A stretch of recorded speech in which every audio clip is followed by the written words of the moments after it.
বাংলা গানের জগতে অনন্য এক নাম সাবিনা ইয়াসমিন। প্রজন্মের পর প্রজন্মকে সুরেলা কণ্ঠে মুগ্ধ করে চলা এই কিংবদন্তি শিল্পীর আজ জন্মদিন। ভক্ত শ্রোতাদের ভালোবাসায় ভাসছেন তিনি। ১৯৫৪ সালের ৪ সেপ্টেম্বর সাতক্ষীরার এক সম্ভ্রান্ত পরিবারে জন্মগ্রহণ করেন সাবিনা ইয়াসমিন। ছোটবেলা থেকেই সঙ্গীতের প্রতি ছিল তার প্রবল ঝোঁক। মায়ের কাছ থেকে প্রাথমিক শিক্ষা গ্রহণের পর ওস্তাদের কাছ থেকে নিয়মিত তালিম নেন, আর সেই সঙ্গীত শিক্ষা তাকে নিয়ে যায় এক অনন্য উচ্চতায়।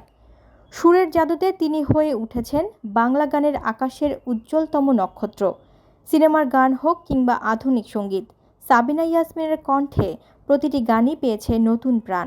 তার কণ্ঠের আবেদন একই সাথে মায়াবী, প্রাণস্পর্শী এবং কালজয়ী। শ্রোতাদের পাশাপাশি সহকর্মীরাও তাকে স্মরণ করেছেন শ্রদ্ধা আর ভালোবাসায়। ঢালিউডের মেগাস্টার শাকিব খান সামাজিক যোগাযোগ মাধ্যমে লিখেছেন, অদ্ভুত এক মায়া আছে তার কণ্ঠে, যা ছুঁয়ে যায় ভোরের আলোতেও আবার রাতের নিস্তব্ধতাতেও। তিনি আরও বলেন, প্রজন্ম বদলেছে, প্রযুক্তির পালাবদল ঘটেছে, কিন্তু তার কণ্ঠের আবেদন আজও সমান জনপ্রিয়, সমান প্রাসঙ্গিক। আজ তার জন্মদিনে দেশ বিদেশের অগণিত ভক্তরা শুভেচ্ছা জানাচ্ছেন সামাজিক যোগাযোগ মাধ্যমে, প্রার্থনা করছেন সুস্বাস্থ্য ও দীর্ঘায়ুর জন্য। বাংলা গানের ইতিহাসে সাবিনা ইয়াসমিন কেবল একজন শিল্পী নন, বরং এক অনন্য অধ্যায়। তার কণ্ঠ বাংলা গানকে করেছে সমৃদ্ধ, শ্রোতাদের দিয়েছে অসীম আনন্দ ও আবেগের স্পর্শ।